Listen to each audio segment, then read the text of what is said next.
Hello అండి. ఈరోజైతే నేను ఒక కొత్త ఐటెమ్‌తో మీ ముందుకైతే వచ్చేసానండి. దీనికి ఏం పేరు పెట్టాలో నాకైతే తెలీదండి. మీ ఇష్టం మీరే పెట్టండి ఏదైనా సరే. దీన్నైతే నేను ముందు ఎలా చేస్తానంటే టమాటా కర్రీ వండుతానండి. టమాటా కర్రీ తర్వాత ప్రాసెస్ ఏంటో చూపిస్తాను. ఫస్ట్ టమాటా కర్రీకి ఆనియన్స్, పచ్చిమిరపకాయలు, కొంచెం ఆయిల్ ఏసుకొని బాగా ఫ్రై చేసుకోవాలి. ఇది కొంచెం ఫ్రై అయిన తర్వాత దాంట్లో జింజర్ గార్లిక్ పేస్ట్ వేసుకోవాలండి. ఇది వేసుకున్న తర్వాత మసాలా కర్రీ లాగే ఉంటుంది కాబట్టి కొంచెం ఎక్కువే పడుతుంది.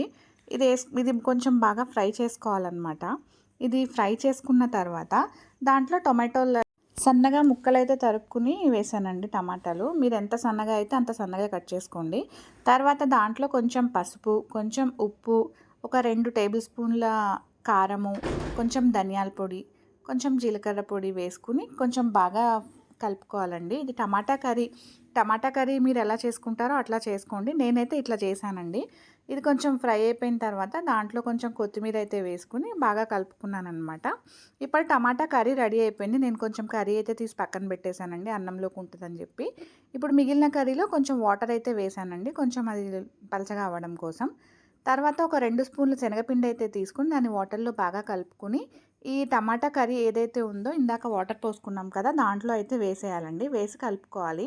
ఇప్పుడు కూర అయితే కొంచెం చిక్కబడుతుందండి.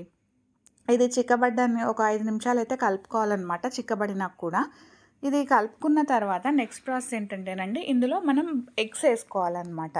మనకి ఎన్ని కావాలంటే అన్ని. నేనైతే మీరు ఇందాక చూసిన ఆ క్వాంటిటీకి 4 ఎగ్స్ అయితే వేసానండి. 4 ఎగ్స్ వేసుకుని మనం ఎగ్ బుర్జీ చేసుకుంటాం కదా అట్లా దీన్ని బాగా కలుపుకోవాలండి. ఇవి ముక్కలు ముక్కలుగా కాకుండా బాగా పొరుట్లాగా చేసేయాలండి. అంటే వెంటనే కలిపేసామనుకోండి మొత్తం అది సన్న సన్నగా అయిపోతుంది కదా, అట్లా అయితే చేసుకోవాలండి. ఇది అలా చేసుకునేటప్పుడు ఏంటంటే మాడుతూ ఉంటుంది. మనం మాడకుండా కలుపుకుంటూ ఉండాలన్నమాట. దీంట్లో నేనేం చేశానంటే మా చెట్టుది మునగాకైతే కోసుకొచ్చాను. మునగాకు వేశాను. నేను మునగాకు చాలా వాడతానండి వంటల్లో. పిల్లలు విడిగా తినరని చెప్పేసి మునగాకు వేస్తూ ఉంటాను. ఇక ఇది స్నాక్ ఐటెమ్ కాబట్టి ఖచ్చితంగా మునగాకు వేశాననమాట. దీంట్లో కొంచెం బటర్ కూడా వేసానండి నేను. ఇప్పుడు ఈ స్టేజ్కి వచ్చిన తర్వాత దీంట్లో కొంచెం బటర్ అయితే వేశాను. ఇప్పుడు ఇది ఎగ్ కదండి, గిన్నెకంతా చుట్టూ పట్టేస్తూ ఉంటుంది కదా, మనం అంతా అది తీసుకుని కలుపుకుంటూ ఉండాలి. ఇది ప్రాసెస్ అయితే కొంచెం లెంతీ అనిపిస్తుంది కానీ ఒకసారి ట్రై చేయండి, చాలా టేస్టీగా ఉంటుందండి. ఇప్పుడు ఇది ఎగ్ మొత్తం ఫ్రై అయిపోయిన తర్వాత తీసి గిన్నెలో పెట్టుకోవాలండి. ఇప్పుడు నెక్స్ట్ ప్రాసెస్ అండి, మనం చపాతీ పిండి కలుపుకుంటాం కదా, చపాతీ పిండి మొత్తం కలుపుకోవాలండి. దాంట్లో కలుపుకునేటప్పుడు కొంచెం వాము అయితే వేయాలండి.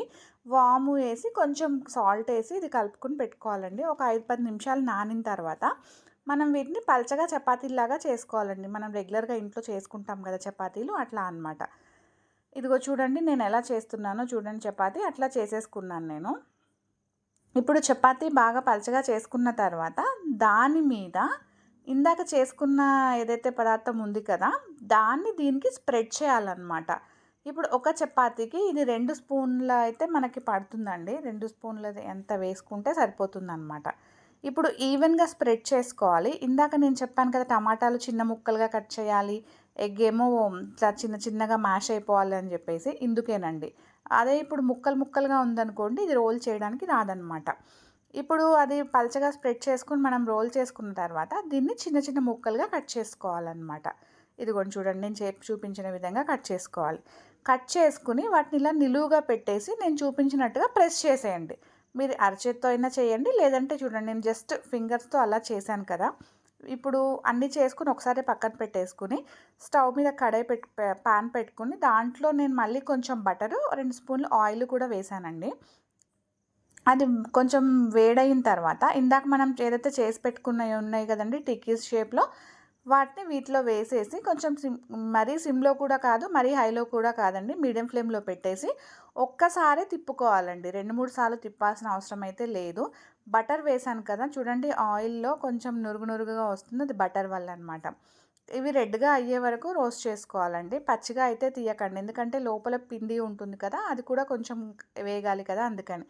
ఇదిగో మొత్తం రెడీ అయిపోయిన తర్వాత మనం టమాటా కెచప్తో కానీ తినచ్చు, ఒట్టి కూడా తినచ్చండి. మేమైతే ఎప్పుడు అన్నిటికీ టమాటా కెచప్తోనే తింటామండి.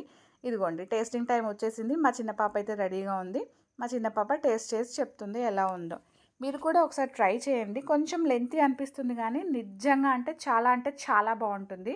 ఒకసారి ట్రై చేసి ఎలా ఉందో ప్లీజ్ కామెంట్ చేయండి. ఈ వీడియో మీకు నచ్చితే ప్లీజ్